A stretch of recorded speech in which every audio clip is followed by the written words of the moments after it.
ਵਾਹਿਗੁਰੂ ਜੀ ਕਾ ਖਾਲਸਾ, ਵਾਹਿਗੁਰੂ ਜੀ ਕੀ ਫਤਿਹ ਜੀ। ਸਾਰੇ ਵੀਰਾਂ ਭੈਣਾਂ ਨੂੰ ਸਵਾਗਤ ਹੈ ਜੀ ਤੁਹਾਡਾ ਸਾਰਿਆਂ ਦਾ ਆਨਲਾਈਨ ਗੁਰਮਤਿ ਕਲਾਸ ਵਿੱਚ। ਜਿਵੇਂ ਕਿ ਆਪ ਜੀ ਨੂੰ ਪਤਾ ਹੈ, ਅਸੀਂ ਸਾਰੇ ਵੀਰ ਭੈਣਾਂ ਮਿਲ ਕੇ ਭਗਤ ਕਬੀਰ ਜੀ ਦੇ ਸ਼ਲੋਕਾਂ ਦੀ ਵਿਚਾਰ ਸਾਂਝੀ ਕਰ ਰਹੇ ਹਾਂ ਔਰ ਜੀਵਨ ਜਾਚ ਸਿੱਖਣ ਦਾ ਯਤਨ ਕਰ ਰਹੇ ਹਾਂ। ਅੱਜ ਅਸੀਂ ਭਗਤ ਕਬੀਰ ਜੀ ਦੇ 217 ਨੰਬਰ ਸ਼ਲੋਕ ਤੋਂ ਕਰ ਰਹੇ ਹਾਂ ਆਰੰਭ। ਇਹ ਪਾਵਨ ਸ਼ਲੋਕ ਸ੍ਰੀ ਗੁਰੂ ਗ੍ਰੰਥ ਸਾਹਿਬ ਜੀ ਦੇ ਪਾਵਨ ਅੰਗ 1376 ਤੇ ਅੰਕਿਤ ਹੈ। ਇਸ ਦਾ ਉਚਾਰਨ ਔਰ ਵਿਸਰਾਮ। ਕਬੀਰ, ਇੱਥੇ ਥੋੜਾ ਜਿਹਾ ਰੁਕਾਂਗੇ। ਲਾਗੀ ਪ੍ਰੀਤ ਸੁਜਾਨ ਸਿਉ ਬਰਜੈ ਲੋਗ ਅਜਾਨ। ਕਬੀਰ, ਲਾਗੀ ਪ੍ਰੀਤ ਸੁਜਾਨ ਸਿਉ ਬਰਜੈ ਲੋਗ ਅਜਾਨ। ਤਾਸਿਉ ਟੂਟੀ ਕਿਉਂ ਬਨੈ ਜਾਕੇ ਜੀ ਪ੍ਰਾਨ। ਸੁਜਾਨ ਦਾ ਮਤਲਬ ਸਿਆਣਾ ਤੇ ਲਾਗੀ ਦਾ ਮਤਲਬ ਲੱਗੀ ਹੋਈ ਹੈ। ਅਜਾਨ ਦਾ ਮਤਲਬ ਅਣਜਾਣ, ਬੇਸਮਝ। ਪ੍ਰੀਤ ਦਾ ਮਤਲਬ ਪ੍ਰੇਮ ਤੇ ਵਰਜੈ ਦਾ ਮਤਲਬ ਹੈਗਾ ਵਰਜਦਾ ਹੈ, ਮਨਾ ਕਰਦਾ ਹੈ। ਭਾਈ ਸਾਹਿਬ ਸਿੰਘ ਜੀ ਇਸ ਦਾ ਅਰਥ ਕਰ ਰਹੇ ਨੇ ਕਿ ਹੇ ਕਬੀਰ, ਜੇ ਤੂੰ ਚੀਤ ਨਿਰੰਜਨ ਨਾਲ ਜੋੜ ਹੀ ਰੱਖਣਾ ਹੈ, ਜਿਵੇਂ ਅਸੀਂ ਕੱਲ ਵਿਚਾਰ ਕੀਤੀ ਸੀ ਨਾ, ਹਾਥ ਪਾਉ ਕਰ ਕਾਮ ਸਭ ਚੀਤ ਨਿਰੰਜਨ ਨਾਲ, ਕਿ ਸਾਰੇ ਕੰਮਕਾਰ ਕਰਦੇ ਆ, ਸੰਸਾਰਿਕ ਜ਼ਿੰਦਗੀ ਜੀਂਦੇ ਆ, ਸਾਡੀ ਜੋ ਚੀਤ ਦਾ ਮਤਲਬ ਮੈਂਟੈਲਿਟੀ, ਸਾਡੀ ਜੋ ਸੋਚ ਹੈ, ਉਹ ਪ੍ਰਭੂ ਚਰਨਾਂ ਨਾਲ, ਪ੍ਰਭੂ ਗੁਣਾਂ ਦੇ ਨਾਲ ਜੁੜੀ ਰਹੇ। ਤਾਂ ਉਹ ਕਹਿੰਦੇ ਨੇ, ਜੇ ਤੂੰ ਚੀਤ ਨਿਰੰਜਨ ਨਾਲ ਜੋੜੀ ਰੱਖਣਾ ਹੈ ਤਾਂ ਇਹ ਚੇਤਾ ਰੱਖ ਕਿ ਇਹ ਬੇਸਮਝ ਜਗਤ, ਭਾਵ ਸਾਖ ਸੰਬੰਧੀਆਂ ਦਾ ਮੋਹ, ਠੱਗੀ ਦੀ ਕਿਰਤਕਾਰ, ਘੱਟ ਘੱਟ ਦੇ ਜਾਣਨ ਵਾਲੇ ਪ੍ਰਭੂ ਦੇ ਨਾਲ ਪ੍ਰੀਤ ਦੇ ਰਾਸਤੇ ਵਿੱਚ ਰੋਕ ਪਾਉਂਦਾ ਹੈ। ਯਾਨੀ ਕਬੀਰ ਜੀ ਕਹਿ ਰਹੇ ਨੇ ਕਿ ਮੇਰੀ ਪ੍ਰੀਤ ਸੁਜਾਨ ਦੇ ਨਾਲ ਲੱਗੀ ਹੈ, ਜੋ ਸਭ ਕੁਝ ਜਾਣਨ ਵਾਲਾ ਸਿਆਣਾ ਹੈ। ਤੇ ਇਹ ਜਿਹੜਾ ਲੋਕ ਹੈ, ਸੰਸਾਰ ਦਾ ਮੋਹ ਹੈ, ਇਹ ਉਹਦੇ ਰਾਸਤੇ ਦੇ ਵਿੱਚ ਰੋਕ ਪਾਉਂਦਾ ਹੈ। ਦੇਖੋ, ਪ੍ਰਭੂ ਦੀ ਪ੍ਰੀਤ ਕੀ ਹੈ? ਪ੍ਰਭੂ ਦੇ ਗੁਣ ਜਾਂ ਰੱਬ ਦੀ ਰਜ਼ਾ ਔਰ ਭਾਣਾ, ਲਾ ਆਫ ਨੇਚਰ, ਰੱਬੀ ਹੁਕਮ ਦੇ ਨਾਲ ਪ੍ਰੀਤ ਕਰਨੀ, ਰੱਬੀ ਗੁਣਾਂ ਦੇ ਨਾਲ ਪ੍ਰੀਤ ਕਰਨੀ। ਰੱਬੀ ਗੁਣਾਂ ਦੇ ਨਾਲ ਪ੍ਰੀਤ ਹੀ ਰੱਬ ਦੇ ਨਾਲ ਪ੍ਰੀਤ ਹੈ। ਹਰ ਇਨਸਾਨ ਵਿੱਚ ਰੱਬ ਦੇ ਰੂਪ ਨੂੰ ਵੇਖ ਕੇ ਹਰ ਇੱਕ ਦੇ ਨਾਲ ਪਿਆਰ ਸਤਿਕਾਰ ਕਰਨਾ ਹੀ ਇਹ ਰੱਬੀ ਪ੍ਰੀਤ ਹੈ। ਵਰਜੈ ਲੋਗ ਅਜਾਨ, ਪਰ ਇਹ ਜੋ ਅਜਾਨ ਲੋਗ ਹੈ, ਮੂਰਖ, ਬੇਸਮਝ, ਯਾਨੀ ਜੋ ਸਾਡਾ ਮੋਹ ਹੈ, ਉਹ ਇਸ ਚੀਜ਼ ਦੇ ਵਿੱਚ ਰੋਕ ਪਾਉਂਦਾ ਹੈ, ਗੁਣਾਂ ਵੱਲ ਵਰਜਨ ਤੋਂ ਸਾਨੂੰ ਰੋਕਦਾ ਹੈ। ਔਰ ਆਮ ਕਈ ਵਾਰ ਅਸੀਂ ਗੱਲਬਾਤ ਕਰਦੇ ਹਾਂ, ਇਹ ਵੇਖ ਵੀ ਲੈਂਦੇ ਹਾਂ ਵੀ ਛੱਡ ਯਾਰ, ਅੱਜ ਕੱਲ ਕੌਣ ਮਤਲਬ ਇਹ ਰਾਹਾਂ ਦੇ ਉੱਤੇ ਚੱਲਦਾ ਹੈ, ਤੁਸੀਂ ਆਪਣਾ ਉੱਲੂ ਸਿੱਧਾ ਕਰੋ, ਜਾਂ ਕਈ ਥਾਵਾਂ ਤੇ ਐਸੀਆਂ ਚੀਜ਼ਾਂ ਆ ਜਾਂਦੀਆਂ ਨੇ।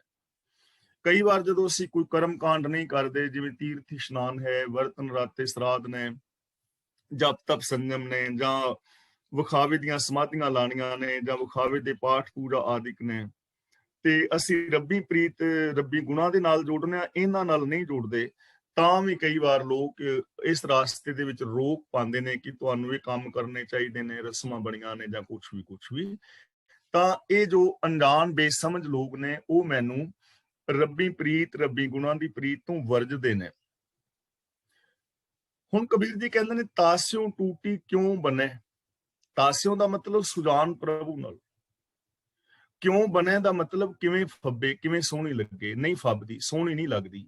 ਜੀ ਦਾ ਮਤਲਬ ਜਿੰਦ, ਵਰਜੇ ਦਾ ਮਤਲਬ ਵਰਜ ਦਾ ਰੂਪ ਪਾਉਂਦਾ ਹੈ। ਤਾਸਿਉ ਟੂਟੀ ਕਿਉਂ ਬਨੇ ਜਾਕੇ ਜੀ ਪ੍ਰਾਨ। ਇਸ ਧੋਖੇ ਵਿੱਚ ਘਾਟਾ ਹੀ ਘਾਟਾ ਹੈ ਜੇ ਅਸੀਂ ਰੱਬੀ ਗੁਣਾਂ ਦੇ ਨਾਲੋਂ ਟੁੱਟਦੇ ਹਾਂ। ਜਿਸ ਪ੍ਰਭੂ ਦੀ ਦਿੱਤੀ ਹੋਈ ਇਹ ਜਿੰਦ ਜਾਨ ਹੈ, ਉਹਦੇ ਨਾਲੋਂ ਵਿਛੜ ਕੇ, ਉਹਦੇ ਗੁਣਾਂ ਨਾਲੋਂ ਟੁੱਟ ਕੇ, ਉਹਦੇ ਰਜ਼ਾ ਨਾਲੋਂ, ਕੁਦਰਤੀ ਨਿਯਮਾਵਲੀ ਦੇ ਨਾਲੋਂ ਟੁੱਟ ਕੇ, ਇਹ ਕਦੇ ਵੀ ਜਿੰਦ ਸੋਹਣੀ ਨਹੀਂ ਲੱਗ ਸਕਦੀ। ਯਾਨੀ ਇਹ ਜੀਵਨ ਸੌਖਾ ਨਹੀਂ ਰਹਿ ਸਕਦਾ, ਇਹ ਜੀਵਨ ਸੁਹਾਵਣਾ ਨਹੀਂ ਬਣ ਸਕਦਾ। ਤਾਂ ਇੱਥੋਂ ਸਾਨੂੰ ਜੀਣ ਵਾਸਤੇ ਕੀ ਚੀਜ਼ ਮਿਲ ਰਹੀ ਹੈ ਕਿ ਜਦੋਂ ਅਸੀਂ ਰੱਬੀ ਗੁਣਾਂ ਦੇ ਨਾਲ ਮਨੁੱਖ ਜੁੜਨ ਦਾ ਯਤਨ ਕਰਦਾ ਹੈ, ਤਾਂ ਉਸ ਰਾਸਤੇ ਦੇ ਅੰਦਰ ਮੋਹ ਤੇ ਵਿਕਾਰ ਜਿਹੜੇ ਨੇ, ਉਹ ਰੋੜਾ ਕਈ ਵਾਰ ਬਣਦੇ ਨੇ। ਤੇ ਜੇ ਉਸ ਰੋੜੇ ਨੂੰ ਬੰਦਾ ਪਾਸੇ ਨਾ ਕਰ ਸਕੇ, ਵਿਕਾਰਾਂ ਦੇ ਵਿੱਚ ਖਚਤ ਹੋ ਜਾਏ, ਔਰ ਗੁਣਾਂ ਦੇ ਨਾਲ ਟੁੱਟ ਜਾਏ ਤਾਂ ਫਿਰ ਜ਼ਿੰਦਗੀ ਵੀ ਸੋਹਣੀ ਨਹੀਂ ਰਹਿੰਦੀ। ਨਾ ਬੋਲਾਂ ਵਿੱਚ ਮਿਠਾਸ, ਨਾ ਵਿਹਾਰ ਦੇ ਅੰਦਰ ਪਾਰਦਰਸ਼ਤਾ, ਨਾ ਸੋਚ ਦੇ ਅੰਦਰ ਨਿਮਰਤਾ, ਨਾ ਪਰਉਪਕਾਰ ਵਾਲੀ ਭਾਵਨਾ, ਔਰ ਨਾ ਹੀ ਇਹ ਜੀਵਨ ਸੁਹਾਵਣਾ ਰਹਿ ਜਾਂਦਾ ਹੈ। ਇਸ ਲਈ ਸਾਨੂੰ ਇੱਥੋਂ ਜ਼ਿੰਦਗੀ ਜੀਣ ਵਾਸਤੇ ਚੀਜ਼ ਮਿਲ ਰਹੀ ਹੈ ਕਿ ਅਸੀਂ ਰੱਬੀ ਗੁਣਾਂ ਦੇ ਨਾਲ ਜੁੜਨਾ ਹੈ। ਰੱਬੀ ਗੁਣਾਂ ਦੇ ਨਾਲੋਂ ਟੁੱਟ ਕੇ ਕਦੇ ਵੀ ਇਹ ਜੀਵਨ ਸੌਖਾ, ਸੁਖਾਲਾ, ਸੁਹਾਵਣਾ ਨਹੀਂ ਹੋ ਸਕਦਾ। ਤੇ ਜਿਹੜੇ ਵੀ ਵਿਕਾਰ ਇਹਨਾਂ ਰੱਬੀ ਗੁਣਾਂ ਦੇ ਨਾਲ ਜੁੜਨ ਵਿੱਚ ਰੋੜਾ ਆਉਂਦੇ ਨੇ, ਅਸੀਂ ਉਹਨਾਂ ਨੂੰ ਪਾਸੇ ਕਰਨ ਦਾ ਯਤਨ ਕਰਨਾ। ਕਬੀਰ ਕੋਠੇ ਮੰਡਪ ਹੇਤ ਕਰ, ਕਾਹੇ ਮਰਹੁ ਸਵਾਰ। ਮੰਡਪ ਦਾ ਮਤਲਬ ਸ਼ਾਮਿਆਨੇ, ਮਹਿਲ ਮਾੜੀਆਂ। ਹੇਤ ਕਰ ਦਾ ਮਤਲਬ ਹਿਤ ਕਰਕੇ, ਸ਼ੌਕ ਦੇ ਨਾਲ। ਸਵਾਰ ਦਾ ਮਤਲਬ ਸਜਾ ਸਜਾ ਕੇ। ਕਾਹੇ ਮਰੋ ਦਾ ਮਤਲਬ ਕਿਉਂ ਆਤਮਕ ਮੋਤੇ ਮਰ ਰਹੇ ਹੋ। ਤਾਂ ਭਾਈ ਸਾਹਿਬ ਸਿੰਘ ਜੀ ਜੋ ਅਰਥ ਕਰ ਰਹੇ ਨੇ, ਉਹ ਅਰਥ ਕਰ ਰਹੇ ਨੇ ਕਿ ਜਿੰਦ ਦਾਤੇ ਪ੍ਰਭੂ ਨਾਲੋਂ ਵਿਛੜੀ ਜਿੰਦ ਸੌਖੀ ਨਹੀਂ ਰਹਿ ਸਕਦੀ, ਤਾਸਿਓਂ ਟੂਟੀ ਕਿਉਂ ਬਣੇ। ਤਾਂ ਤੇ ਇਹ ਕਬੀਰ ਉਸ ਜਿੰਦ ਦਾਤੇ ਨੂੰ ਭੁਲਾ ਕੇ ਘਰ ਮਹਿਲ ਮਾੜੀਆਂ ਬੜੇ ਸ਼ੌਕ ਨਾਲ ਸਜਾ ਸਜਾ ਕੇ ਕਿਉਂ ਆਤਮਕ ਮੋਤੇ ਮਰ ਰਹੇ ਹੋ। ਹੁਣ ਇਹ ਚੀਜ਼ ਸਮਝਣ ਵਾਲੀ ਹੈ। ਇਹਦਾ ਮਤਲਬ ਇਹ ਨਹੀਂ ਹੈ ਕਿ ਅਸੀਂ ਘਰ ਨਹੀਂ ਬਣਾਉਣਾ, ਮਕਾਨ ਨਹੀਂ ਬਣਾਉਣਾ, ਜਾਂ ਆਪਣੇ ਘਰ ਮਕਾਨ ਦੀ ਸਫਾਈ ਨਹੀਂ ਰੱਖਣੀ। ਦੇਖੋ, ਹਰ ਗ੍ਰਸਤੀ ਬੰਦੇ ਦੀ ਜ਼ਰੂਰਤ ਹੈ 2 3 4 5 ਬੈਡਰੂਮ ਦਾ ਘਰ ਉਹਦੇ ਕੋਲ ਹੋਵੇ, ਜਿੰਨਾ ਉਸ ਦਾ ਪਰਿਵਾਰ ਹੈ। ਜਿੰਨੇ ਘਰ ਦੇ ਜੀ ਨੇ ਉਹਨੇ ਬੈਡਰੂਮ ਤਾਂ ਚਾਹੀਦੇ ਨੇ। ਇੱਕ ਅੱਧਾ ਬੈਡਰੂਮ ਵਾਧੂ ਹੋਵੇ ਜੇ ਕੋਈ ਮਹਿਮਾਨ ਆਉਂਦਾ ਹੈ ਤਾਂ ਇਹ ਸਾਡੀ ਜ਼ਰੂਰਤ ਹੈ। ਰੋਟੀ, ਕੱਪੜਾ, ਮਕਾਨ ਹਰ ਇਨਸਾਨ ਦੀ ਜ਼ਰੂਰਤ ਹੈ। ਇਹਨਾਂ ਨੂੰ ਪੂਰੀਆਂ ਕਰਨਾ ਹਰ ਮਨੁੱਖ ਦਾ ਹੱਕ ਵੀ ਹੈ ਔਰ ਹਰ ਮਨੁੱਖ ਦਾ ਫਰਜ਼ ਵੀ ਹੈ। ਇੱਥੇ ਗੱਲ ਮਕਾਨ ਸਵਾਰਨ ਤੋਂ, ਘਰ ਬਣਾਉਣ ਤੋਂ ਵਰਜਿਆ ਨਹੀਂ ਜਾ ਰਿਹਾ। ਇੱਥੇ ਜੋ ਗੱਲ ਕਹੀ ਜਾ ਰਹੀ ਹੈ ਉਹ ਸਮਝਣ ਵਾਲੀ ਹੈ ਕਿ ਜ਼ਿੰਦਗੀ ਦਾ ਗੋਲ ਉਹ ਕੀ ਹੈ। ਰੱਬੀ ਗੁਣਾਂ ਨੂੰ ਭੁਲਾ ਕੇ ਸਤ, ਸੰਤੋਖ, ਦਇਆ, ਧਰਮ, ਧੀਰਜ, ਗਿਆਨ, ਵਿਰਾਗ, ਨਿਮਾਨਤਾ, ਨਿਰਭੈਤਾ, ਨਿਰਵੈਰਤਾ, ਇਨਸਾਨੀਅਤ ਆਦਿਕ, ਪ੍ਰੇਮ ਆਦਿਕ ਇਹਨਾਂ ਸ਼ੁਭ ਗੁਣਾਂ ਨੂੰ ਭੁਲਾ ਕੇ, ਇਨਸਾਨੀਅਤ ਨੂੰ ਭੁਲਾ ਕੇ ਤੇ ਕੇਵਲ ਮਕਾਨਾਂ ਨੂੰ ਹੀ ਸਵਾਰਦੇ ਰਹਿਣਾ, 2 ਨੰਬਰ ਦੇ ਧੰਦੇ ਕਰਕੇ, ਠੱਗੀਆਂ ਠੂਰੀਆਂ ਮਾਰ ਕੇ, ਤਾਂ ਕਬੀਰ ਜੀ ਕਹਿੰਦੇ ਨੇ ਐਵੇਂ ਆਤਮਕ ਮੌਤ ਤੇ ਨਾ ਮਰੋ। ਕਿਉਂਕਿ ਜੇ ਸ਼ੁਭ ਗੁਣਾਂ ਨੂੰ ਭੁਲਾ ਦਿਓਗੇ, ਸੱਚ ਨਾਲੋਂ ਟੁੱਟ ਜਾਓਗੇ, ਤੇ ਆਤਮਕ ਤੌਰ ਤੇ ਮੌਤ ਹੋ ਜਾਏਗੀ। ਆਤਮਕ ਮੌਤ ਕੀ ਹੈ ਇਹ ਅਸੀਂ ਕਲਾਸ ਵਿੱਚ ਕਈ ਵਾਰ ਵਿਚਾਰ ਚੁੱਕੇ ਹਾਂ। ਸੱਚ ਦੇ ਨਾਲੋਂ ਟੁੱਟ ਕੇ ਜ਼ਿੰਦਗੀ ਜੀਣਾ ਆਤਮਕ ਮੌਤ ਹੈ। ਬੰਦਾ ਅੰਦਰੋਂ ਹੋਰ ਔਰ ਬਾਹਰੋਂ ਹੋਰ ਦੁਬਦਾ ਵਾਲੀ ਜ਼ਿੰਦਗੀ ਜੀ ਰਿਹਾ ਹੈ, ਉਹ ਆਤਮਕ ਮੌਤ ਹੀ ਹੈ। ਇਸ ਲਈ ਕਬੀਰ ਜੀ ਕਹਿੰਦੇ ਨੇ ਇਹਨਾਂ ਦੇ ਮੋਹ ਕਰਕੇ, ਪਕੜ ਕਰਕੇ ਆਤਮਕ ਮੌਤ ਤੇ ਨਾ ਮਰੋ, ਸ਼ੁਭ ਗੁਣਾਂ ਦੇ ਨਾਲੋਂ ਨਾ ਟੁੱਟੋ। ਕਾਰਜ 3.5 ਹੱਥ, ਧਨੀ ਤਾਂ ਪੌਣੇ 4। ਹੁਣ 3.5 ਹੱਥ ਕਾਰਜ ਦਾ ਮਤਲਬ ਕੰਮ, ਮਤਲਬ ਲੋੜ। 3.5 ਹੱਥ ਕਹਿੰਦੇ ਨੇ ਜਦੋਂ ਅਸੀਂ ਏਦਾਂ ਬਾਹ ਮੋੜ ਕੇ ਸਿੱਧੀ ਕਰਦੇ ਆ ਨਾ, ਤੇ ਸਾਡੀ ਜੋ ਕੂਹਣੀ ਹੈ ਅਰਕ, ਇਸ ਕੂਹਣੀ ਤੋਂ ਲੈ ਕੇ ਤੇ ਵਿਚਕਾਰਲੀ ਜੋ ਉਂਗਲੀ ਦਾ ਉਤਲਾ ਸਿਰਾ ਹੈ, ਇਹਨੂੰ ਕਹਿੰਦੇ ਨੇ 1 ਹੱਥ। ਕੂਹਣੀ ਤੋਂ ਲੈ ਕੇ ਵਿਚਕਾਰਲੀ ਉਂਗਲੀ ਦਾ ਜੋ ਉਤਲਾ ਸਿਰਾ ਹੈ, ਇਹਨੂੰ ਕਹਿੰਦੇ ਨੇ ਹੱਥ। ਤੇ ਦੁਨੀਆ ਦੇ ਅੰਦਰ ਹਰ ਇਨਸਾਨ ਦਾ ਜੋ ਕੱਦ ਹੈ ਨਾ, ਉਹ 3.5 ਹੱਥ ਹੈ। ਮੇਰਾ ਕੱਦ ਮੇਰੇ 3.5 ਹੱਥ, ਤੁਹਾਡਾ ਕੱਦ ਤੁਹਾਡੇ 3.5 ਹੱਥ। ਇਹ 99% ਦੀ ਗੱਲ ਪੂਰੀ ਉਤਰਦੀ ਹੈ, ਕਿਤੇ ਅਪਵਾਦ ਹੋਵੇ ਵੀ ਕਿਸੇ ਦਾ ਥੋੜਾ ਬਹੁਤਾ ਫਰਕ ਹੋਵੇ।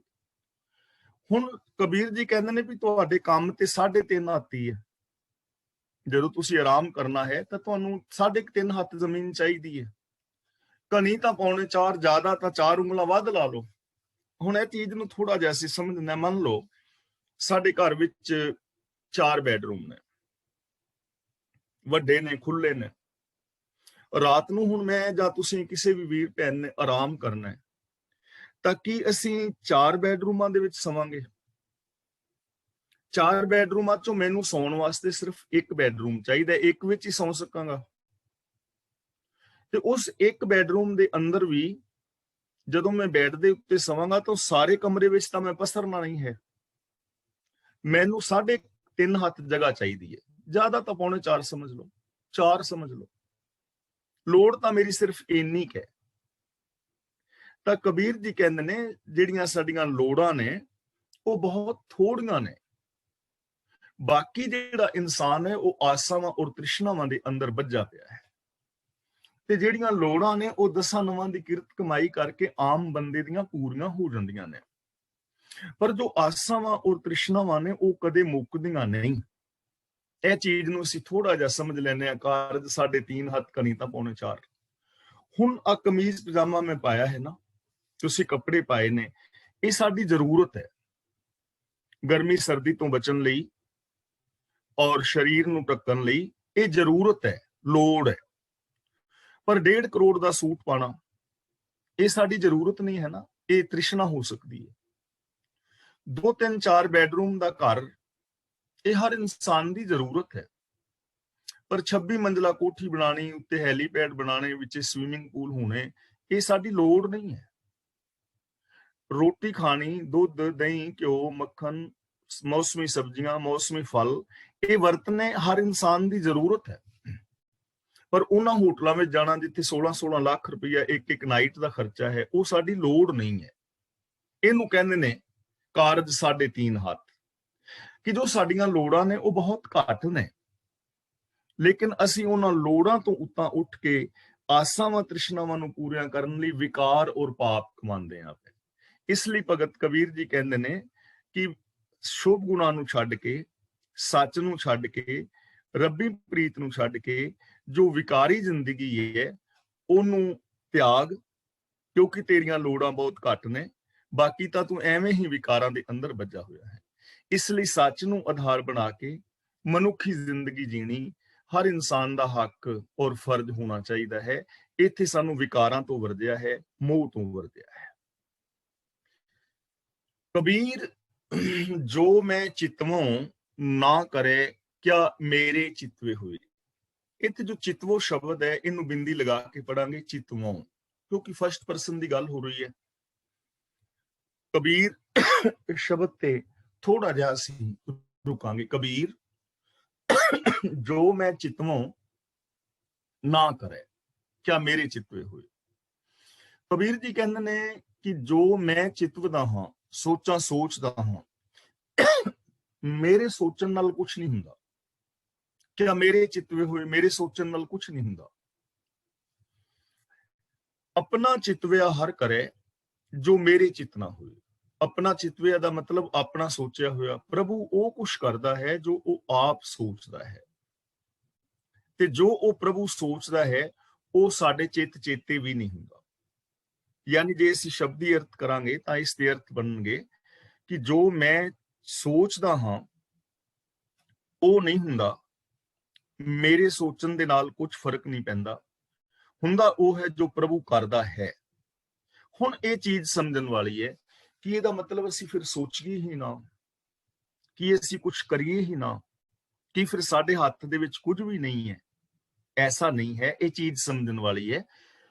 ਕਿਆ ਮੇਰੇ ਚਿਤਵੇ ਹੋਏ, ਆਪਣਾ ਚਿਤਵਿਆ ਹਰ ਕਰੇ ਦਾ ਮਤਲਬ ਹੈਗਾ ਕਿ ਜੋ ਰੱਬ ਦੀ ਰਜ਼ਾ ਹੈ, ਕੁਦਰਤ ਦੇ ਜੋ ਨਿਯਮ ਨੇ, ਨਿਯਮਾਵਲੀ ਨੇ, ਰਜਾ ਭਾਣਾ ਲੇਖ, ਆਪਾਂ ਇਹਦੇ ਵਾਸਤੇ ਇੱਕ ਸ਼ਬਦ ਕੀਤਾ ਸੀ ਨਾ, ਸੈਟਅਪ ਸਿਸਟਮ, ਕਿ ਜੋ ਸਿਸਟਮ ਦੇ ਅੰਦਰ ਹੋ ਰਿਹਾ ਹੈ ਉਹ ਕੁਝ ਵਾਪਰਨਾ ਹੈ, ਉਹ ਕੁਝ ਹੋਣਾ ਹੈ।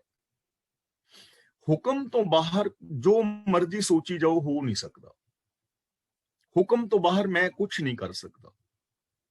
ਜੇ ਆਕਸੀਜਨ ਦੇ ਨਾਲ ਅਸੀਂ ਜਿੰਦਾ ਰਹਿਣਾ ਹੈ ਨਾ, ਤੇ ਜੇ ਕੋਈ ਬੰਦਾ ਸੋਚੇ ਕਿ ਮੈਂ ਤੇ ਕਾਰਬਨ ਮੋਨੋਆਕਸਾਈਡ ਨਾਲ ਵੀ ਜਿੰਦਾ ਰਹਿ ਸਕਣਾ, ਤਾਂ ਜਿੰਨਾ ਮਰਜ਼ੀ ਯਤਨ ਕਰ ਲਵੇ ਰਹਿ ਨਹੀਂ ਸਕੇਗਾ। ਹਾਂ, ਆਕਸੀਜਨ ਦੇ ਨਾਲ ਬੰਦਾ ਜਿੰਦਾ ਰਹਿ ਸਕਦਾ, ਹਰ ਇੱਕ ਬੰਦਾ ਰਹਿ ਰਿਹਾ ਹੈ, ਹਰ ਬੰਦਾ ਰਹਿ ਸਕਦਾ ਹੈ, ਲੇਕਿਨ ਸਿਸਟਮ ਤੋਂ ਬਾਹਰ ਨਹੀਂ। ਜੋ ਵੀ ਨਿਯਮਾਵਲੀ ਹੈ ਕੁਦਰਤ ਦੀ, ਜੋ ਕੁਦਰਤ ਦੇ ਬਜਵੇਂ ਨੇਮ ਨੇ, ਇਹਨਾਂ ਤੋਂ ਬਾਹਰ ਜੇ ਕੋਈ ਸੋਚੇਗਾ ਤਾਂ ਉਹ ਨਹੀਂ ਹੋ ਪਾਏਗਾ। ਜਿੰਨੀ ਵੀ ਵਿਗਿਆਨ ਦੀ ਤਰੱਕੀ ਹੋਈ ਹੈ, ਵਿਗਿਆਨਿਕ ਵੀਰਾਂ ਨੇ ਕੁਦਰਤ ਦੇ ਨੇਮਾਂ ਨੂੰ ਸਮਝਿਆ ਹੈ ਔਰ ਉਹਨਾਂ ਨੇਮਾਂ ਦੇ ਅੰਦਰ ਰਹਿ ਕੇ ਕਿੰਨੀ ਸਾਰੀ ਤਰੱਕੀ ਹੋਈ ਹੈ, ਔਰ ਇਹ ਵਿਕਾਸ ਅੱਗੇ ਹੁੰਦਾ ਰਹੇਗਾ। ਤਾਂ ਇੱਥੇ ਸਾਨੂੰ ਸਮਝਾਇਆ ਜਾ ਰਿਹਾ ਹੈ ਕਿ ਪ੍ਰਭੂ ਦੀ ਰਜ਼ਾ ਯਾਨੀ ਜੋ ਕੁਦਰਤ ਦੇ ਨਿਯਮ ਨੇ, ਇਹਨਾਂ ਤੋਂ ਬਾਹਰ ਕੁਝ ਨਹੀਂ ਹੋ ਸਕਦਾ। ਇਸ ਲਈ ਸਾਨੂੰ ਇਸ ਰਜ਼ਾ ਔਰ ਭਾਣੇ ਦੇ ਅੰਦਰ ਰਹਿਣਾ ਚਾਹੀਦਾ ਹੈ। ਔਰ ਰਜ਼ਾ ਔਰ ਭਾਣੇ ਦੇ ਅੰਦਰ ਰਹਿ ਕੇ, ਹੁਕਮ ਦੇ ਅੰਦਰ, ਸਿਸਟਮ ਦੇ ਅੰਦਰ, ਨਿਯਮਾਵਲੀ ਦੇ ਅੰਦਰ ਰਹਿ ਕੇ ਤੁਸੀਂ ਬਹੁਤ ਕੁਝ ਪਾ ਸਕਦੇ ਹੋ, ਤੁਸੀਂ ਬਹੁਤ ਕੁਝ ਕਰ ਸਕਦੇ ਹੋ। ਤੁਹਾਡੇ ਅੰਦਰ ਬਹੁਤ ਵੱਡੀਆਂ ਪੋਸੀਬਿਲਿਟੀਜ਼ ਨੇ। ਫਾਰ ਐਗਜ਼ਾਮਪਲ, ਸਾਡੇ ਘਰ ਦੇ ਅੰਦਰ ਕੱਲ ਕਲੇਸ਼ ਹੈ। ਹੁਣ ਕੱਲ ਕਲੇਸ਼ ਕਿਉਂ ਹੈ? ਕਿਉਂਕਿ ਘਰ ਦੇ, ਪਰਿਵਾਰ ਦੇ, ਸਮਾਜ ਦੇ ਕੁਝ ਨਿਯਮ ਨੇ ਕਿ ਉੱਥੇ ਮੈਂ ਸੱਚ ਨੂੰ ਬੇਸ ਬਣਾ ਕੇ ਆਪਣੇ ਫਰਜ਼ਾਂ ਨੂੰ ਪੂਰੀਆਂ ਕਰਾਂ। ਮੇਰੇ ਪਰਿਵਾਰ ਦਾ ਹਰ ਮੈਂਬਰ ਸੱਚ ਨੂੰ ਬੇਸ ਬਣਾ ਕੇ ਪਰਿਵਾਰਿਕ ਨਿਯਮਾਂ ਨੂੰ ਪੂਰੀਆਂ ਕਰੇ। ਜੇ ਉਹਨਾਂ ਨਿਯਮਾਂ ਨੂੰ ਪੂਰੀਆਂ ਕਰਦਾ ਹੈ ਤਾਂ ਸਾਡੇ ਘਰ ਪਰਿਵਾਰ ਵਿੱਚ ਸੁੱਖ ਸ਼ਾਂਤੀ ਰਹਿ ਸਕਦੀ ਹੈ। ਤੇ ਜੇ ਅਸੀਂ ਸੋਚੀਏ ਤੇ ਇਹ ਕਿ ਸਾਡੇ ਘਰ ਸੁੱਖ ਰਹੇ, ਸ਼ਾਂਤੀ ਰਹੇ, ਤੇ ਮੈਂ ਆਪਣੇ ਘਰ ਵਾਲੇ ਅੱਗੇ ਝੂਠ ਬੋਲਾਂ, ਘਰ ਵਾਲੀ ਮੇਰੇ ਅੱਗੇ ਝੂਠ ਬੋਲੇ, ਬੱਚੇ ਆਪ ਹੁਦਰੇ ਹੋਣ, ਤਾਂ ਫਿਰ ਥੋੜਾ ਹੋਏਗਾ। ਤਾਂ ਇਥੋਂ ਜੋ ਸਾਨੂੰ ਜੀਵਨ ਵਾਸਤੇ ਸੇਧ ਮਿਲ ਰਹੀ ਹੈ ਉਹ ਇਹ ਮਿਲ ਰਹੀ ਹੈ ਕਿ ਇਹ ਸਾਰਾ ਜੋ ਜਗਤ ਦਿਸਤਾ ਅਣਦਿਸਤਾ ਨਿਯਮਾਵਲੀ ਦੇ ਅੰਦਰ, ਰੱਬੀ ਰਜ਼ਾ ਦੇ ਅੰਦਰ ਕੰਮ ਕਰ ਰਿਹਾ ਹੈ। ਇਹਦੇ ਤੋਂ ਬਾਹਰ ਕੁਝ ਵੀ ਨਹੀਂ ਸੋਚਿਆ ਜਾ ਸਕਦਾ, ਇਸ ਤੋਂ ਬਾਹਰ ਕੁਝ ਨਹੀਂ ਕੀਤਾ ਜਾ ਸਕਦਾ।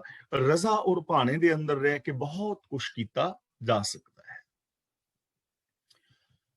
ਚਿੰਤਾ ਭੀ ਆਪ ਕਰਾਏ ਸੀ, ਅਚਿੰਤ ਪੇ ਆਪੇ ਦੇ, ਨਾਨਕ ਸੋ ਸਾਲਾ ਹੀ ਹੈ ਜੇ ਸਭਨਾ ਸਾਰ ਕਰੇ।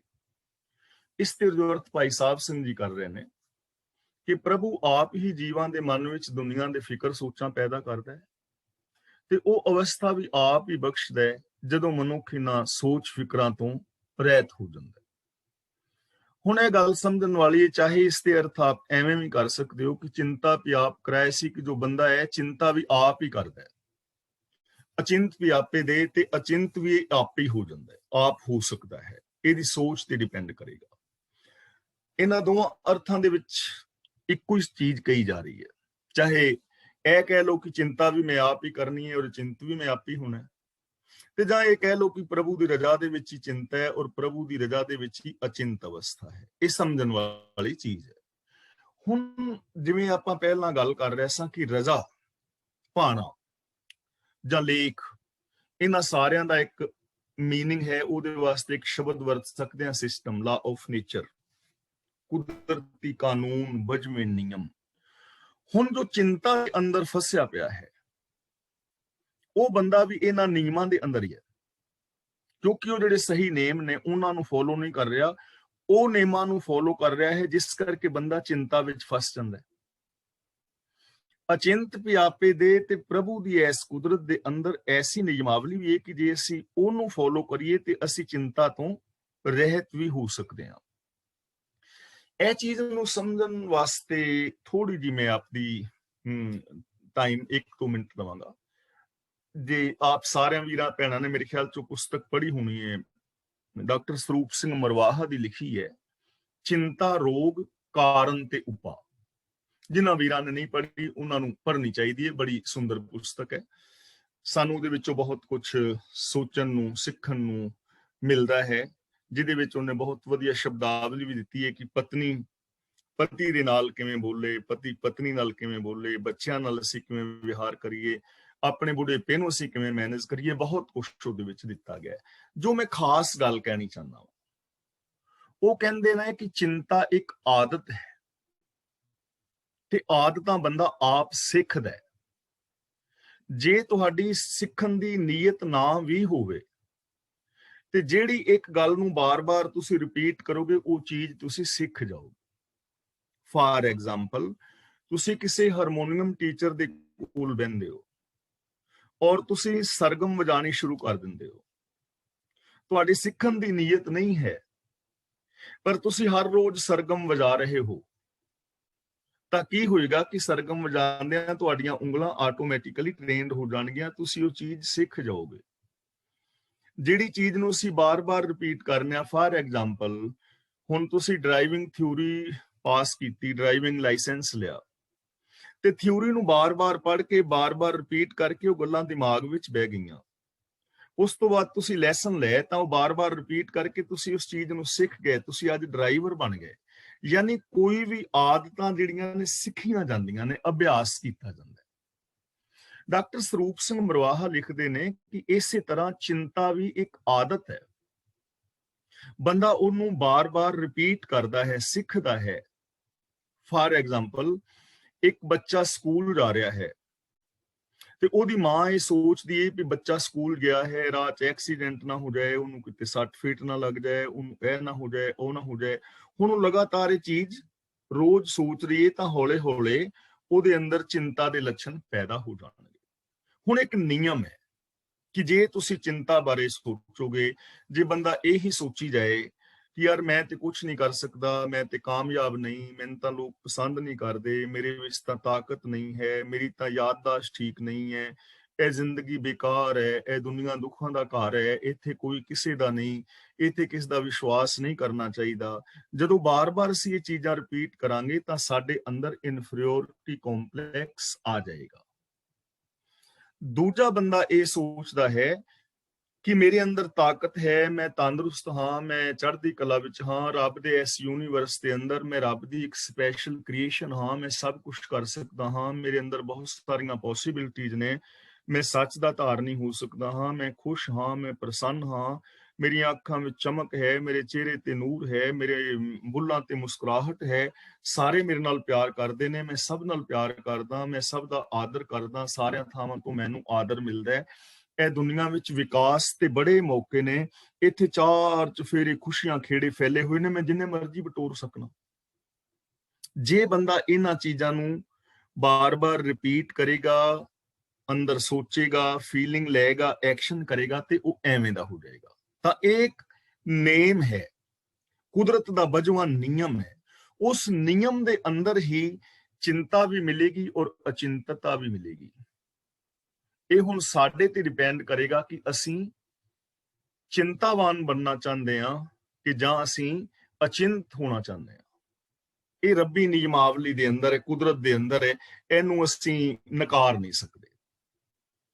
ਹੁਣ ਸਾਨੂੰ ਫਿਰ ਕੀ ਕਰਨਾ ਚਾਹੀਦਾ ਹੈ? ਇਹ ਚਿੰਤਾਵਾਂ ਤੋਂ ਬਚਣ ਲਈ ਕੀ ਕਰਨਾ ਚਾਹੀਦਾ ਹੈ? ਅਗਲੀ ਪੰਕਤੀ ਵਿੱਚ ਦੱਸਦੇ ਨੇ, ਨਾਨਕ ਸੋ ਸਾਲਾਹੀ ਹੈ ਜੇ ਸਭਨਾ ਸਾਰ ਕਰੇ। ਸਾਲਾਹੀਏ ਦਾ ਮਤਲਬ ਸਿਫਤ ਸਲਾਹ ਕਰਨੀ ਚਾਹੀਦੀ ਹੈ, ਗੁਣ ਗਾਣੇ ਚਾਹੀਦੇ ਨੇ। ਸਾਨੂੰ ਉਸ ਦੀ ਸਿਫਤ ਸਲਾਹ ਕਰਨੀ ਚਾਹੀਦੀ ਜੋ ਸਾਰਿਆਂ ਦੀ ਸਾਰ ਲੈਂਦਾ ਹੈ, ਜੋ ਸਾਰਿਆਂ ਦੀ ਪਾਲਣਾ ਕਰਦਾ ਹੈ। ਹੁਣ ਦੇਖੋ, ਪਾਲਣਾ ਕਰਨ ਦਾ ਮਤਲਬ ਇਹ ਨਹੀਂ ਕਿ ਰੱਬ ਆਣ ਕੇ ਮੇਰੇ ਮੂੰਹ 'ਚ ਚਮਚਾ ਪਾਉਂਦਾ ਹੈ, ਜਾਂ ਤੁਹਾਡੇ ਮੂੰਹ 'ਚ ਆਣ ਕੇ ਚੂਰੀ ਪਾ ਜਾਂਦਾ ਹੈ, ਜਾਂ ਕਿਸੇ ਨੂੰ ਕੁਝ ਵੱਖਰਾ ਦੇ ਜਾਂਦਾ ਹੈ। ਸਾਰ ਸਾਰਿਆਂ ਦੀ ਹੋ ਰਹੀ ਹੈ ਸਿਸਟਮ ਦੇ ਅੰਦਰ, ਜੋ ਕੁਝ ਪਾਇਆ ਸੋ ਏਕਾਵਾਰ, ਇੱਕੋ ਹੀ ਨਿਯਮਾਵਲੀ ਹੈ। ਉਹਦੇ ਅੰਦਰ ਨਿੱਕੇ ਜਿਹੇ ਬੈਕਟੀਰੀਏ ਤੋਂ ਲੈ ਕੇ ਵੱਡੇ ਸਾਰੇ ਹਾਥੀ ਤੱਕ ਦੀ ਪਾਲਣਾ ਹੋ ਰਹੀ ਹੈ। ਉਹਦੇ ਵਿੱਚ ਧਰਤੀ, ਚੰਦਰਮਾ, ਖੰਡ, ਮੰਡਲ, ਆਕਾਸ਼, ਗ੍ਰਹਿ, ਨਕਸ਼ਤਰ, ਤਾਰੇ, ਸਿਆਰੇ, ਸਿਤਾਰੇ, ਅਨੰਤ ਆਕਾਸ਼ ਗੰਗਾਵਾਂ ਸਾਰੀਆਂ ਚੱਲ ਰਹੀਆਂ ਨੇ। ਹਰ ਇੱਕ ਨੂੰ ਉਸ ਸਿਸਟਮ ਦੇ ਅੰਦਰ ਜੀਵਨ ਮਿਲ ਰਿਹਾ ਹੈ। ਤਾਂ ਭਗਤ ਕਬੀਰ, ਧੰਨ ਗੁਰੂ ਅਮਰਦਾਸ ਜੀ ਸਾਨੂੰ ਸਮਝਾ ਰਹੇ ਨੇ ਕਿ ਸਾਨੂੰ ਉਹਦੀ ਸਿਫਤ ਸਲਾਹ ਕਰਨੀ ਚਾਹੀਦੀ ਹੈ, ਗੁਣ ਗਾਣੇ ਚਾਹੀਦੇ ਨੇ, ਗੁਣਾਂ ਬਾਰੇ ਬੋਲਣਾ ਚਾਹੀਦਾ ਹੈ, ਗੁਣਾਂ ਬਾਰੇ ਸੋਚਣਾ ਚਾਹੀਦਾ ਹੈ, ਗੁਣਾਂ ਵਾਲਾ ਵਿਹਾਰ ਕਰਨਾ ਚਾਹੀਦਾ ਹੈ, ਮਨ, ਬਚਨ ਔਰ ਕਰਮ ਕਰਕੇ। ਤਾਂ ਜਦੋਂ ਅਸੀਂ ਮਨ, ਬਚਨ ਔਰ ਕਰਮ ਕਰਕੇ ਸ਼ੁਭ ਗੁਣਾਂ ਦੇ ਨਾਲ ਜੁੜਾਂਗੇ ਤਾਂ ਸਾਨੂੰ ਅਚਿੰਤਤਾ ਮਿਲੇਗੀ, ਸਾਨੂੰ ਖੁਸ਼ੀ ਮਿਲੇਗੀ, ਖੇੜਾ ਮਿਲੇਗਾ, ਵਿਗਾਸਤਾ ਮਿਲੇਗੀ। ਔਰ ਇਹ ਹਕੀਕਤ ਹੈ। ਆਪ ਵੀਰਾਂ ਦੇ ਵਿੱਚੋਂ ਕੁਝ ਵੀਰਾਂ ਨੇ ਪੜ੍ਹੀ ਹੋਏਗੀ ਪਾਵਰ ਆਫ ਐਫਰਮੇਸ਼ਨ ਟੈਕਨੀਕਸ, ਔਰ ਇਹ ਬਿਲਕੁਲ ਸਹੀ ਕੰਮ ਕਰਦੀਆਂ ਨੇ। ਗੁਰਬਾਣੀ ਵਿੱਚ ਇਸੇ ਚੀਜ਼ ਨੂੰ ਕਿਹਾ ਹੈ, ਜੋ ਮੰਗੈ ਠਾਕੁਰ ਆਪਣੇ ਤੇ ਸੋਈ ਸੋਈ ਦੇਵੇ। ਇਸੇ ਨੂੰ ਕਿਹਾ ਹੈ, ਜੇ ਹੀ ਸੁਰਤ ਤੇ ਹੈ ਰਾਜਾਏ। ਇਸੇ ਨੂੰ ਕਿਹਾ ਹੈ, ਜੋ ਪਾਵੇ ਭਾਂਡੇ ਵਿੱਚ ਵਸਤ ਸਾ ਨਿਕਲੇ, ਕਿਆ ਕੋਈ ਕਰੇ ਵਿਚਾਰਾ। ਇਸੇ ਨੂੰ ਕਿਹਾ ਹੈ, ਜੇ ਹਾ ਬੀਜੈ ਸੋ ਲੁਣੇ, ਕਰਮਾ ਸੰਦੜਾ ਖੇਤ। ਇਸੇ ਨੂੰ ਅਸੀਂ ਆਮ ਭਾਸ਼ਾ ਵਿੱਚ ਕਹਿ ਦਿੰਦੇ ਹਾਂ, ਜੈਸੀ ਇਨਪੁਟ ਵੈਸੀ ਆਊਟਪੁੱਟ। ਇਹ ਹਕੀਕਤ ਹੈ, ਇਹ ਮਨੋਵਿਗਿਆਨਿਕ ਤੱਥ ਨੇ। ਇਸ ਲਈ ਕਬੀਰ ਜੀ ਸਾਨੂੰ ਕਹਿ ਰਹੇ ਨੇ, ਧੰਨ ਗੁਰੂ ਅਮਰਦਾਸ ਜੀ ਕਹਿ ਰਹੇ ਨੇ ਕਿ ਸਾਨੂੰ ਸ਼ੁਭ ਗੁਣਾਂ ਦੇ ਨਾਲ ਜੁੜਨਾ ਚਾਹੀਦਾ ਹੈ, ਸਿਫਤ ਸਲਾਹ ਕਰਨੀ ਚਾਹੀਦੀ ਹੈ। ਸਤ, ਸੰਤੋਖ, ਦਇਆ, ਧਰਮ, ਧੀਰਜ, ਗਿਆਨ, ਵਿਰਾਗ, ਨਿਮਾਨਤਾ, ਨਿਰਭੈਤਾ, ਨਿਰਵੈਰਤਾ, ਇਨਸਾਨੀਅਤ, ਪਿਆਰ, ਮੁਹੱਬਤ, ਇਹਨਾਂ ਬਾਰੇ ਸੋਚੋ, ਇਹਨਾਂ ਬਾਰੇ ਬੋਲੋ। ਐਸੀ ਹੀ ਜ਼ਿੰਦਗੀ ਜੀਵੋ, ਔਰ ਇਹ ਸਿਸਟਮ ਜਿਹੜਾ ਹੈ ਸਾਰਿਆਂ ਦੀ ਸਾਰ ਲੈ ਰਿਹਾ ਹੈ, ਉਹ ਸਿਸਟਮ ਹੀ ਤੁਹਾਡੀ ਵੀ ਸਾਰ ਲਵੇਗਾ। ਸਿਸਟਮ ਤੋਂ ਬਾਹਰ ਨਹੀਂ ਜੀ ਸਕੋਗੇ। ਜੇ ਕਿਸੇ ਨੇ ਤਰੱਕੀ ਕੀਤੀ ਹੈ ਤਾਂ ਉਹ ਕਿਸੇ ਸਿਸਟਮ ਨੂੰ ਫੋਲੋ ਕੀਤਾ ਹੈ। ਜੇ ਕੋਈ ਡਾਕਟਰ, ਇੰਜੀਨੀਅਰ, ਵਿਗਿਆਨਿਕ, ਮਨੋਵਿਗਿਆਨਿਕ, ਮਨੋਚਿਕਿਤਸਕ, ਸਾਈਕੋਥੈਰੇਪਿਸਟ ਬਣਿਆ ਹੈ ਤਾਂ ਉਹ ਕਿਸੇ ਨਿਯਮਾਵਲੀ ਦੇ ਅੰਦਰ ਬਣਿਆ ਹੈ। ਜੇ ਤੁਸੀਂ ਉਸ ਨਿਯਮਾਵਲੀ ਨੂੰ ਅਪਣਾਓਗੇ ਤੇ ਤੁਸੀਂ ਵੀ ਬਣ ਜਾਓਗੇ, ਕਿਉਂਕਿ ਇਹ ਸਾਰਿਆਂ ਦੇ ਉੱਤੇ ਨਿਰਭੈਤਾ ਦੇ ਨਾਲ, ਨਿਰਵੈਰਤਾ ਦੇ ਨਾਲ ਲਾਗੂ ਹੈ। ਤਾਂ ਸਾਨੂੰ ਇੱਥੋਂ ਜੀਣ ਵਾਸਤੇ ਕੀ ਚੀਜ਼ ਮਿਲ ਰਹੀ ਹੈ ਕਿ ਜੇ ਅਸੀਂ ਚਿੰਤਾਵਾਂ ਤੋਂ ਬਚਣਾ ਹੈ ਤਾਂ ਫਿਰ ਸਾਨੂੰ ਸ਼ੁਭ ਗੁਣਾਂ ਦੇ ਨਾਲ ਜੁੜਨਾ ਚਾਹੀਦਾ ਹੈ। ਔਰ ਜੋ ਕੁਦਰਤ ਦੀ ਨਿਯਮਾਵਲੀ ਹੈ, ਰੱਬੀ ਹੁਕਮ ਹੈ, ਸਿਸਟਮ ਹੈ, ਕੋਈ ਵੀ ਸ਼ਬਦ ਆਪ ਵਰਤ ਲਓ, ਉਹਦੇ ਅੰਦਰ ਸਾਨੂੰ ਰਹਿ ਕੇ ਆਪਣੇ ਜੀਵਨ ਨੂੰ ਸਫਲ ਕਰਨਾ ਚਾਹੀਦਾ। ਅਗਲਾ ਸ਼ਲੋਕ ਗੁਰੂ ਧੰਨ ਸਾਹਿਬ ਸ੍ਰੀ ਗੁਰੂ ਅਰਜਨ ਪਾਤਸ਼ਾਹ ਜੀ ਦਾ ਹੈ ਔਰ ਕਬੀਰ ਜੀ ਨੂੰ ਹੀ ਸਮਰਪਿਤ ਹੈ। ਨਾਮ ਕਬੀਰ ਜੀ ਦਾ ਵਰਤ ਰਹੇ ਨੇ। ਕਬੀਰ ਰਾਮ ਨਾ ਚੇਤਿਓ, ਫਿਰਿਆ ਲਾਲਚ ਮਾਹੇ, ਪਾਪ ਕਰੰਤਾ ਮਰ ਗਿਆ, ਔਧ ਪੁਨੀ ਖਿਨ ਮਾਹੇ। ਰਾਮ ਨਾ ਚੇਤਿਓ, ਰਾਮ ਦਾ ਮਤਲਬ ਰਮਿਆ ਹੋਇਆ, ਜੋ ਜਰਰੇ ਜਰਰੇ ਦੇ ਅੰਦਰ ਸਮਾਇਆ ਹੋਇਆ ਹੈ। ਦੇਖੋ, ਜਦੋਂ ਰੱਬ ਦੀ ਗੱਲ ਆਉਂਦੀ ਹੈ, ਜਦੋਂ ਅਸੀਂ ਰੱਬ ਸ਼ਬਦ ਵਰਤਦੇ ਹਾਂ ਤਾਂ ਉਹਦਾ ਮੀਨਿੰਗ ਆਪ ਸਾਰਿਆਂ ਨੂੰ ਪਤਾ ਹੈ ਕਿ ਰੱਬ ਦਾ ਮਤਲਬ ਕੋਈ ਆਕਾਸ਼ ਵਿੱਚ ਬੈਠਾ ਹੋਇਆ, ਜੰਨਤ ਵਿੱਚ, ਸਵਰਗ ਵਿੱਚ, ਸੱਚਖੰਡ ਵਿੱਚ ਜਾਂ ਬੈਕੁੰਠ ਧਾਮ ਵਿੱਚ ਬੈਠਾ ਹੋਇਆ ਇਨਸਾਨੀ ਸ਼ਕਲ ਦਾ ਰੱਬ ਨਹੀਂ ਹੈ। ਆ ਸਾਰਾ ਦਿਸਦਾ ਜਗਤ ਇਹ ਰੱਬ ਰੂਪ ਹੀ ਹੈ।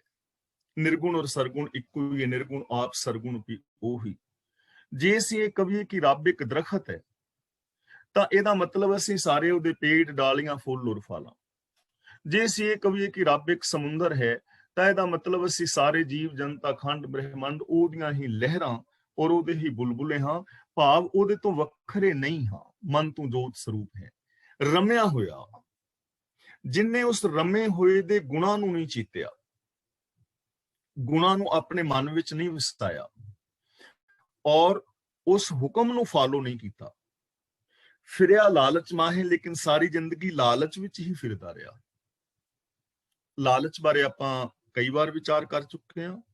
ਕਈ ਵਾਰ ਅਸੀਂ ਕੰਮ ਕਰਨ ਵਾਲੇ ਬੰਦਿਆਂ ਨੂੰ ਨਾ ਲਾਲਚੀ ਕਹਿ ਦਿੰਦੇ ਹਾਂ, ਯਾਰ ਉਹ ਫਲਾਂ ਬੰਦਾ ਤੇ ਬੜਾ ਲਾਲਚੀ ਹੈ, 12-12 ਘੰਟੇ ਕੰਮ ਕਰਦਾ ਹੈ, ਓਵਰ ਟਾਈਮ ਲਗਾਉਂਦਾ ਹੈ, ਉਹ ਤੇ ਸੈਚਰਡੇ ਸੰਡੇ ਵੀ ਛੁੱਟੀ ਨਹੀਂ ਕਰਦਾ, ਲਾਲਚੀ ਹੈ। ਤਾਂ ਉਹ ਲਾਲਚੀ ਨਹੀਂ ਹੈ ਭਾਈ, ਉਹ ਮਿਹਨਤੀ ਹੈ, ਉਹਦੀ ਲੋੜ ਹੈ, ਉਹ ਮਿਹਨਤ ਕਰ ਰਿਹਾ ਹੈ। ਦਸਾਂ ਨਵਾਂ ਦੀ ਕਿਰਤ ਕਰਨਾ ਇਹ ਕੋਈ ਲਾਲਚ ਨਹੀਂ ਹੈ। ਲਾਲਚ ਦਾ ਮਤਲਬ ਹੁੰਦਾ ਹੈ ਕਿ ਅਪ੍ਰਾਪਤ ਵਸਤੂ ਜੋ ਮੇਰੇ ਕੋਲ ਨਹੀਂ, ਗਲਤ ਔਰ ਨਜਾਇਜ਼ ਢੰਗਾਂ ਦੇ ਨਾਲ ਪ੍ਰਾਪਤ ਕਰਨ ਦਾ ਨਾਮ ਲਾਲਚ ਹੈ। 2 ਨੰਬਰ ਦੇ ਧੰਦੇ ਜਿਹਨੂੰ ਅਸੀਂ ਕਹਿ ਦਿੰਦੇ ਹਾਂ, ਉਹਨੂੰ ਲਾਲਚ ਅਸੀਂ ਕਹਿੰਦੇ ਹਾਂ। ਸੱਚ ਨੂੰ ਛੱਡ ਕੇ ਜਿਹੜੀ ਕਿਰਤ ਕਰਨੀ ਹੈ 2 ਨੰਬਰ ਦੇ, ਉਹ ਲਾਲਚ ਹੈ। ਤਾਂ ਕਬੀਰ ਜੀ ਕਹਿੰਦੇ ਨੇ ਰੱਬੀ ਗੁਣਾਂ ਨੂੰ ਤੇ ਚੇਤਿਆ ਨਹੀਂ, ਮੈਂਟੈਲਿਟੀ ਵਿੱਚ, ਚਿੱਤ ਵਿੱਚ ਵਸਾਇਆ ਨਹੀਂ, ਤੇ ਬੰਦਾ ਲਾਲਚ ਦੇ ਵਿੱਚ ਹੀ ਫਿਰਦਾ ਰਿਹਾ। ਸ਼ੁਭ ਗੁਣਾਂ ਨੂੰ ਛੱਡ ਕੇ ਬਾਕੀ ਸਾਰੇ 2 ਨੰਬਰ ਦੇ ਧੰਦੇ ਕਰਦਾ ਰਿਹਾ। ਤੇ ਹੋਇਆ ਕਿ ਪਾਪ ਕਰੰਤਾ ਮਰ ਗਿਆ। ਪਾਪ ਕਰਨ ਵਾਲਾ ਬੰਦਾ ਪਾਪ ਕਰਦਾ ਕਰਦਾ ਹੀ ਮਰ ਗਿਆ। ਔਧ ਪੁਨੀ ਖਿਨ ਮਾਹੇ, ਔਧ ਦਾ ਮਤਲਬ ਉਮਰ, ਖਿਨ ਮਾਹੇ ਦਾ ਮਤਲਬ ਪਲ ਵਿੱਚ ਹੀ, ਯਾਨੀ ਥੋੜੇ ਸਮੇਂ ਵਿੱਚ ਹੀ ਉਮਰ ਪੂਰੀ ਹੋ ਗਈ। ਹੁਣ ਇਹ ਚੀਜ਼ ਸਮਝਣ ਵਾਲੀ ਹੈ, ਜਿਹੜਾ ਬੰਦਾ ਹੈ ਨਾ, ਮਰਦੇ ਧਰਮੀ ਨੇ ਵੀ ਜਾਣਾ ਹੈ ਸਰੀਰ ਕਰਕੇ, ਮਰ ਪਾਪੀ ਨੇ ਵੀ ਜਾਣਾ ਹੈ ਸਰੀਰ ਕਰਕੇ। ਕਦੇ ਵੀ ਕੋਈ ਬੰਦਾ ਇਸ ਦੁਨੀਆ ਤੇ ਜ਼ਿੰਦਾ ਨਹੀਂ ਰਹੇਗਾ। ਹਾਂ, ਆਉਣ ਵਾਲੇ ਟਾਈਮ ਵਿੱਚ ਐਸੀਆਂ ਦਵਾਈਆਂ ਆ ਰਹੀਆਂ ਨੇ ਕਿ ਬੰਦਾ 150 ਸਾਲ, 200 ਸਾਲ, ਹੋ ਸਕਦਾ 500 ਸਾਲ ਤੱਕ ਵੀ ਜਿੰਦਾ ਰਹਿ ਲਵੇ, 1000 ਸਾਲ ਵੀ ਜਿੰਦਾ ਰਹਿ ਲਵੇ, ਮਰਨਾ ਫਿਰ ਵੀ ਪਵੇਗਾ। ਜੇ 100 ਵਰਿਆਂ ਜੀਵਣਾ ਧੀ ਧਨ ਹੋ ਸਿੱਖੇ, ਸਰੀਰਕ ਮੌਤ ਤਾਂ ਇੱਕ ਅਟਲ ਸੱਚਾਈ ਹੈ। ਇੱਥੇ ਮਰ ਗਿਆ ਦਾ ਮਤਲਬ ਹੈ ਇਨਸਾਨੀਅਤ ਦਾ ਮਰ ਜਾਣਾ। ਜਦੋਂ ਬੰਦਾ ਸੱਚ ਨਾਲੋਂ ਟੁੱਟ ਜਾਂਦਾ ਹੈ, ਉਦੋਂ ਅਸਲ ਦੇ ਵਿੱਚ ਬੰਦਾ ਮਰ ਜਾਂਦਾ ਹੈ। ਜ਼ਮੀਰ ਦਾ ਮਰ ਜਾਣਾ, ਇਨਸਾਨੀਅਤ ਦਾ ਮਰ ਜਾਣਾ। ਜਦੋਂ ਬੰਦਾ ਪਾਪ ਕਰਦਾ ਹੈ ਨਾ, ਉਦੋਂ ਅੰਦਰੋਂ ਬੰਦਾ ਮਰ ਜਾਂਦਾ ਹੈ। ਫਾਰ ਐਗਜ਼ਾਮਪਲ, ਮੈਂ ਹੁਣ ਕਿਤੇ ਚੋਰੀ ਕਰਨਾ 5 ਪਾਉਂਡ, ਤਾਂ ਜਦੋਂ ਮੇਰੇ ਅੰਦਰੋਂ ਇਨਸਾਨੀਅਤ ਮਰੇਗੀ ਤਾਂ ਮੈਂ ਚੋਰੀ ਕਰਾਂਗਾ, ਭਾਵੇਂ 1 ਪਾਉਂਡ ਦੀ, ਭਾਵੇਂ ਲੱਖ ਦੀ। ਕੋਈ ਨੌਜਵਾਨ ਬੱਚੀ ਜਾ ਰਹੀ ਹੈ, ਮੈਂ ਉਹਨੂੰ ਮਾੜੀ ਨਜ਼ਰ ਨਾਲ ਵੇਖਣਾ ਤਾਂ ਉਦੋਂ ਵੇਖਾਂਗਾ ਜਦੋਂ ਅੰਦਰੋਂ ਇਨਸਾਨੀਅਤ ਮਰ ਜਾਏਗੀ। ਜਿੰਦਾ ਜ਼ਮੀਰ ਵਾਲਾ ਬੰਦਾ ਐਸਾ ਨਹੀਂ ਕਰੇਗਾ। ਮੈਂ ਕਿਸੇ ਦੇ ਪਲਾਟ ਤੇ ਕਬਜ਼ਾ ਕਰ ਲੈਣਾ ਤਾਂ ਮੈਂ ਉਦੋਂ ਕਬਜ਼ਾ ਕਰਾਂਗਾ ਜਦੋਂ ਜ਼ਮੀਰ ਮਰੇਗੀ। ਇੱਕ ਬੰਦੇ ਦੀ 80,000 ਤਨਖਾਹ ਹੈ ਤੇ 400 ਰੁਪਏ ਦਿਹਾੜੀ ਵਾਲੇ ਤੋਂ ਰਿਸ਼ਵਤ ਲੈ ਰਿਹਾ ਹੈ, ਤਾਂ ਇਹਦਾ ਮਤਲਬ ਬੰਦਾ ਅੰਦਰੋਂ ਮਰ ਚੁੱਕਾ ਹੈ। ਤਾਂ ਕਬੀਰ ਜੀ ਕਹਿੰਦੇ ਨੇ ਇਸ ਤਰ੍ਹਾਂ ਪਾਪ ਕਰਦਿਆਂ ਬੰਦਾ ਆਤਮਕ ਮੌਤੇ ਮਰ ਜਾਂਦਾ ਹੈ। ਔਦ ਪੁਨੀ ਖਿਨਮਾਹੇ, ਤੇ ਜਿਹੜੀ ਉਹਦੀ ਆਤਮਕ ਉਮਰ ਹੈ ਉਹ ਸਾਰੀ ਖਤਮ ਹੋ ਜਾਂਦੀ। ਜੋ ਆਤਮਕ ਜ਼ਿੰਦਗੀ ਜੀਣੀ ਸੀ, ਜਿੰਨੇ ਸਮੇਂ ਵਿੱਚ ਮੈਂ ਇਨਸਾਨੀਅਤ ਵਾਲੀ ਜ਼ਿੰਦਗੀ ਜੀ ਸਕਦਾ ਸਾਂ, ਉਹ ਤੇ ਖਤਮ ਹੋ ਗਈ, ਮੈਂ ਜੀ ਵੀ ਨਹੀਂ।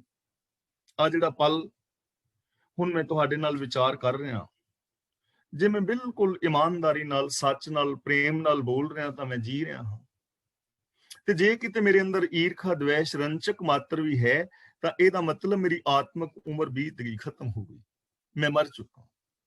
ਤਾਂ ਇੱਥੋਂ ਸਾਨੂੰ ਜੀਵਨ ਵਾਸਤੇ ਕੀ ਮਿਲ ਰਿਹਾ ਹੈ ਕਿ ਜੋ ਵੀ ਇਨਸਾਨ ਸ਼ੁਭ ਗੁਣਾਂ ਨੂੰ ਛੱਡ ਕੇ ਲਾਲਚ ਕਰਕੇ 2 ਨੰਬਰ ਦੇ ਧੰਦੇ ਕਰੇਗਾ, ਪਾਪ ਕਰੇਗਾ, ਉਹਦੀ ਆਤਮਕ ਮੌਤ ਹੋ ਜਾਏਗੀ ਔਰ ਉਹਦਾ ਆਤਮਕ ਜੀਵਨ ਬਰਬਾਦ ਹੋ ਜਾਏਗਾ। ਇਸ ਲਈ ਚੰਦ ਸਿੱਕਿਆਂ ਵਾਸਤੇ ਜਾਂ ਕਿਸੇ ਵੀ ਲਾਲਚ ਕਰਮ ਕਰਕੇ ਸਾਨੂੰ ਆਤਮਕ ਮੌਤੇ ਨਹੀਂ ਮਰਨਾ ਚਾਹੀਦਾ। ਆਪਣੇ ਅੰਦਰ ਇਨਸਾਨੀਅਤ ਕਾਇਮ ਰੱਖਣੀ ਚਾਹੀਦੀ ਹੈ ਹਰ ਇਨਸਾਨ ਨੂੰ, ਹਰ ਇਸਤਰੀ ਪੁਰਸ਼ ਨੂੰ। ਤਾਂ ਹੀ ਇਹ ਸਮਾਜ, ਇਹ ਸੰਸਾਰ, ਸਾਡੇ ਘਰ ਪਰਿਵਾਰ ਔਰ ਸਾਡੀ ਪਰਸਨਲ ਲਾਈਫ ਚੰਗੀ ਹੋ ਸਕਦੀ ਹੈ। ਕਬੀਰ ਕਾਇਆ ਕਾਚੀ ਕਾਰਵੀ, ਕੇਵਲ ਕਾਚੀ ਧਾਤ, ਸਾਬਤ ਰੱਖੇ ਤਾਂ ਰਾਮ ਭਜ, ਨਾਹੀਂ ਤਾਂ ਬਿਨ ਥੀ ਬਾਤ। ਕਾਇਆ ਦਾ ਮਤਲਬ ਸਰੀਰ, ਕਾਰਵੀ ਦਾ ਮਤਲਬ ਹੁੰਦਾ ਹੈ ਕਰਵਾ, ਛੋਟਾ ਜਿਹਾ ਲੋਟਾ, ਕੁੱਜਾ, ਮਿੱਟੀ ਦਾ ਚਿੰਕਾ ਜਿਹਾ ਬਰਤਨ। ਕੇਵਲ ਦਾ ਮਤਲਬ ਨਿਰੋਲ, ਧਾਤ ਦਾ ਮਤਲਬ ਅਸਲਾ। ਸਾਬਤ ਰੱਖਣ ਦਾ ਮਤਲਬ ਜਾ ਕੀ ਦਿਲ ਸਾਬਤ ਨਹੀਂ, ਇਹਦਾ ਮਤਲਬ ਦਿਲ ਦੀ ਜੋ ਪਾਕੀਜ਼ਗੀ ਹੈ, ਪਵਿੱਤਰਤਾ ਹੈ। ਰੱਖੇ ਤਾਂ ਮਤਲਬ ਜੇ ਰੱਖਣਾ ਚਾਹੁੰਦਾ ਹੈ। ਰਾਮ ਭਜ ਦਾ ਮਤਲਬ ਰੱਬੀ ਗੁਣਾਂ ਨੂੰ ਯਾਦ ਰੱਖ। ਨਾਹਿਤਾ ਦਾ ਮਤਲਬ ਨਹੀਂ, ਬਿੰਠੀ ਦਾ ਮਤਲਬ ਵਿਗੜ ਗਈ, ਬਾਤ ਦਾ ਮਤਲਬ ਗੱਲ, ਨਹੀਂ ਤੇ ਗੱਲ ਵਿਗੜ ਜਾਏਗੀ। ਤਾਂ ਕਬੀਰ ਜੀ ਕਹਿੰਦੇ ਹਨ ਕਿ ਕਬੀਰ ਇਹ ਸਰੀਰ ਸਮਝ ਲੈ, ਸਪੋਜ਼ ਕਿ ਇੱਕ ਕੱਚਾ ਲੋਟਾ ਹੈ, ਇਹਦਾ ਜਿਹੜਾ ਅਸਲਾ ਹੈ ਨਿਰੋਲ ਕੱਚੀ ਮਿੱਟੀ ਮਿਥਲ ਹੈ। ਯਾਨੀ ਜਿਹੜਾ ਸਾਰਾ ਭਾਵ ਹੋਏਗਾ ਕਿ ਇਹ ਸਰੀਰ ਸदैवी ਨਹੀਂ ਹੈ, ਇਹ ਸਰੀਰ ਖਤਮ ਹੋ ਜਾਣ ਵਾਲਾ ਹੈ, ਨਾਸ਼ਮਾਨ ਹੋ ਜਾਣ ਵਾਲਾ ਹੈ। ਕੋਈ 10 ਸਾਲ ਵਿੱਚ ਮਰ ਗਿਆ, ਕੋਈ 50 ਸਾਲ ਉਮਰ ਭੋਗ ਗਿਆ, ਕੋਈ 60 ਸਾਲ, ਕੋਈ 70 ਸਾਲ, ਕੋਈ 100, 125 ਸਾਲ, ਲੇਕਿਨ ਇਹ ਸਰੀਰ ਖਤਮ ਹੋ ਜਾਣ ਵਾਲਾ ਹੈ। ਇਹਦਾ ਜਿਹੜਾ ਅਸਲਾ ਹੈ ਉਹ ਇਹ ਹੀ ਹੈ ਕਿ ਸਰੀਰ ਨੇ ਖਤਮ ਹੋ ਜਾਣਾ ਹੈ, ਜ਼ਿੰਦਗੀ ਨੇ ਮੁੱਕ ਜਾਣਾ ਹੈ। ਜੋ ਸਾਨੂੰ ਜੀਵਨ ਮਿਲਿਆ ਹੈ, ਜੀਵਨ ਦਾ ਮਤਲਬ ਜਿਸ ਦਿਨ ਅਸੀਂ ਪਹਿਲਾ ਸਵਾਸ ਲਿਆ ਔਰ ਜਿਸ ਦਿਨ ਅਸੀਂ ਅਖੀਰਲਾ ਸਵਾਸ ਲਵਾਂਗੇ, ਇਹਦੇ ਦਰਮਿਆਨ ਜੋ ਸਮਾਂ ਮਿਲਿਆ ਉਹਨੂੰ ਅਸੀਂ ਜੀਵਨ ਕਹਿੰਦੇ ਹਾਂ। ਇਹ ਸਮਾਂ ਜੋ ਮਿਲਿਆ ਹੈ, ਇਸ ਸਮੇਂ ਨੂੰ ਅਸੀਂ ਸਫਲ ਕਰਨਾ ਹੈ। ਇਹ ਸਰੀਰ ਇੱਕ ਕੱਚਾ ਲੋਟਾ ਸਮਝ ਲੈ, ਇਹਦਾ ਅਸਲਾ ਨਿਰੋਲ ਕੱਚੀ ਮਿੱਟੀ ਮਿਥ ਲੈ।